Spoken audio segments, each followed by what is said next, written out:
Qu'est-ce que vous foutez encore ici? Allez mater ce chef-d'œuvre! Allez, zou!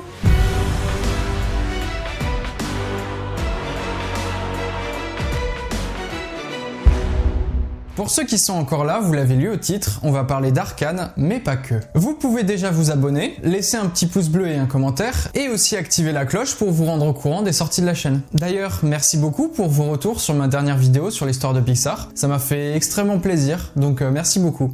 Vous êtes tous très beaux. Aucun rapport, ça n'a aucun rapport. Bienvenue sur la chaîne pour les nouveaux qui me regardent. Installez-vous, tout va bien se passer. On va parler d'un sujet qui va plaire à tout le monde, je pense. Enfin, j'espère, hein.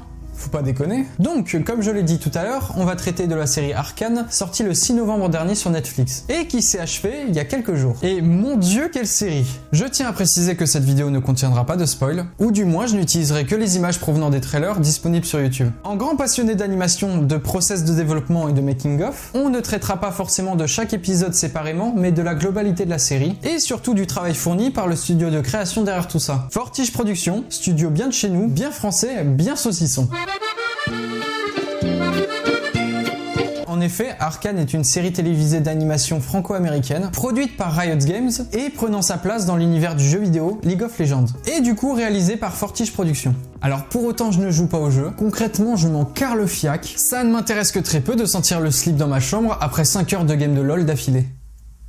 Par contre, ça ne m'empêche pas de suivre l'actualité du jeu à travers les différents trailers, clips musicaux ou autres animations sortant de chez Riot Games. Et franchement, j'en attendais beaucoup de cette série parce que c'est un univers tellement riche et avec tellement de potentiel. Avant de parler de l'univers de la série, je tiens à dire que ce nouveau système de diffusion de 3 épisodes par 3 épisodes est une super idée. Ça a permis de créer de l'engouement, d'attendre impatiemment les 3 prochains qui vont sortir et donc de laisser la hype monter crescendo, de créer de la discussion autour des épisodes et surtout de laisser le temps aux artistes de faire leur délicieux fanart.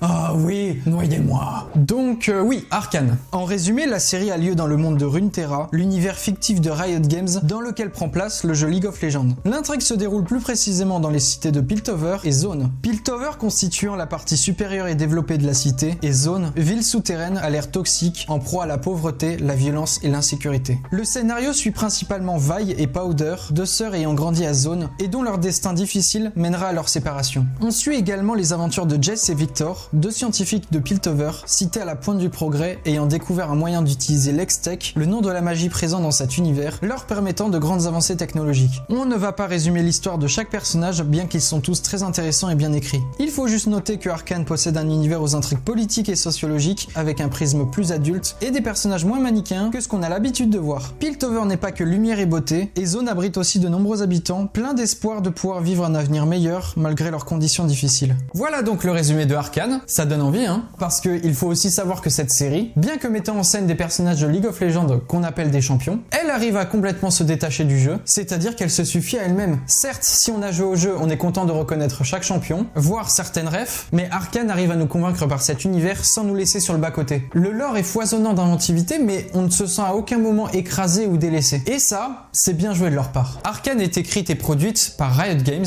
mais animée et réalisée par Fortige Productions, un studio d'animation français fondé en 2009 et basé à Paris mais aussi à Montréal. Fortige est fondé par 3 gars, Pascal Charru, Jérôme Combe et Arnaud Delors. Pendant une dizaine d'années, le travail du studio est centré sur l'animation de clips et de publicités. On peut citer comme client Pepsi ou le groupe de musique mondialement connu Gorillaz. Son animation caractéristique mêle 2D et 3D dans un style qu'on peut qualifier d'adulte. Fortige est alors contacté par Riot Games en 2013, société de production vidéoludique américaine, afin de réaliser plusieurs clips pour la promotion de son jeu à succès. Mais tout ceci part de l'initiative d'un homme, Christian Linke, aujourd'hui directeur créatif et compositeur travaillant chez Riot Games. C'est en quelque sorte grâce à lui que Riot a initié sa communication autour des champions du jeu par des clips animés et sur fond musical. Fortige ouvre le bal avec un clip mettant en scène la championne Jinx, qui est aussi l'une des héroïnes de l'histoire dans Arcane, dans un clip musical intitulé Get Jinx, gros succès pour l'avenir du jeu, bien que Fortige reste encore inconnu et dans l'ombre de Riot Games. Fortige n'avait pas encore trouvé son style graphique. On sentait une volonté de mélanger la 2D et la 3D, jouer, mais la CGI était encore un peu trop présent. Mais c'est pas grave, hop, c'est corrigé en 2014 avec le clip Warriors par Imagine Dragons, mettant en scène des joueurs de LoL en pleine compète pour le championnat mondial de League of Legends. Les débuts de l'e-sport, tout ça. C'est en 2016 que débutera la réalisation de la série Arcane, qui connut quand même des débuts difficiles. Logique en même temps, le studio grossit, et avec tout le travail à mettre en place et le style final à trouver, ça prend du temps. En 2017, le studio réalise une mini-série intitulée Rocket and Groot pour Marvel Entertainment. Mais c'est en 2018 que Fortiche reçoit enfin le coup de projecteur qu'il mérite avec la sortie du clip Rise, pareil que Warriors, pour représenter la Coupe du Monde de League of Legends. Bon, succès planétaire pour Riot, mais bizarrement ils aiment pas trop créditer les artistes qui ont bossé sur les visuels. Ouais, c'est chelou un peu. On enchaîne la même année avec le clip KDA Popstar, succès 2 fois plus grand que Rise, et oh, bah voilà, on mentionne enfin Fortiche sur le travail visuel. C'est beau, c'est sublime, la DA a enfin été trouvée, le monde de l'animation en prend une sacrée claque, et tout le monde commence à s'en inspirer. De toute façon, la France c'est un pays de talent sous-coté. Forcément, les gens ils se barrent à l'étranger, parce que bon, en même temps c'est normal, ils veulent bosser dans les meilleures boîtes d'animation. Mais ça y est les gars, Fortiche est dans le game. On est à quoi? 476 millions de vues sur le clip de KDA aujourd'hui? C'est beaucoup. Bref, Fortiche et Riot ont toutes les cartes en main pour nous réaliser une série de qualité et qui avance bien.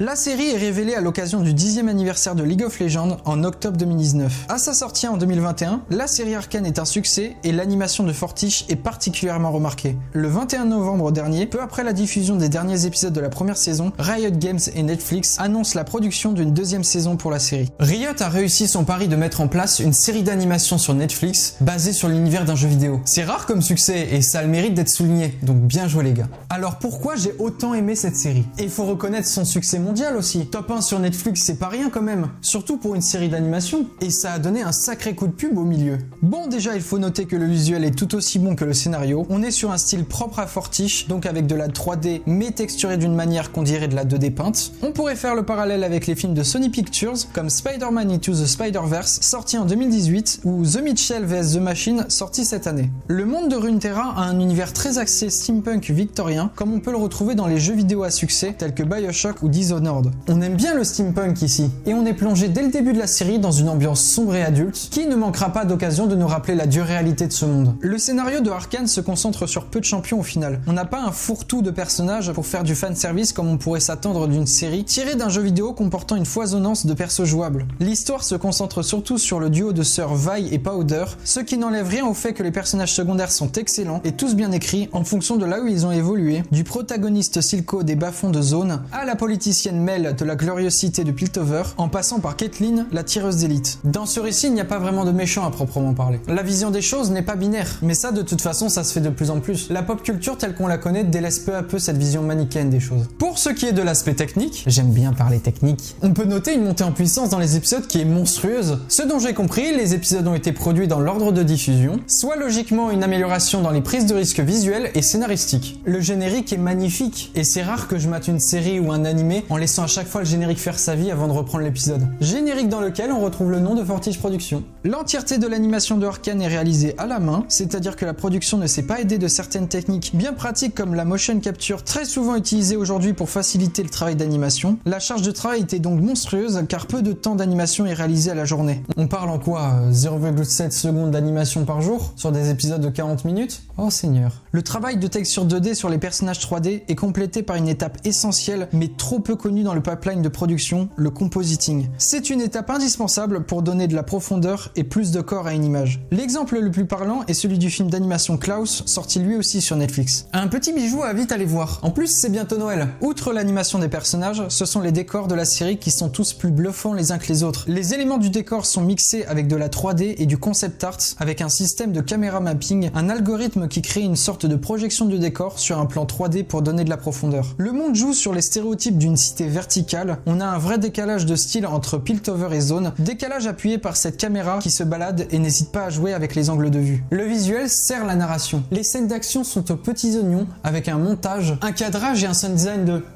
qualité. C'est fluide et impactant, pas d'action molle ou au contraire surcutée. On a un travail minutieux sur les caméras, les flous, les effets 2D et les impact frames à la japonaise. L'univers est sombre, bien que foisonnant de couleurs, pouvant même aller jusqu'au psychédélique. Les combats sont dans un style punk et violent, on sent vraiment l'impact des coups. Chose toute conne aussi, mais les noms des personnages sont bien définis. D'habitude, je suis une bille à retenir le moindre prénom, mais là ça va, j'arrive à tous les citer. Dans cette série, vous trouverez tout ce qui constitue une bonne histoire mêlant intrigue politique, conflits internes, inégalité, violence, tristesse et même du sexe. Oui, du sexe, qui d'ailleurs pour une fois n'est pas du tout gênant, mais au contraire sert l'histoire. Donc pour ça aussi bien joué, parce que c'est pas évident. Enfin, pour le développement des personnages, le traitement qu'a eu la série sur les deux sœurs est hyper fort. Tu ne peux pas avoir une histoire de famille plus maudite que celle-là. On retrouve aussi des personnages très attachants parce qu'ils ont vécu. Je prends l'exemple de Victor, qui ne lui arrive pas que du bien malheureusement. Chaque acte de la série, en gros chaque tranche de 3 épisodes, en particulier le premier acte, sert à justifier la souffrance et les décisions qu'ont certains personnages. On pense évidemment à l'héroïne de la série Powder,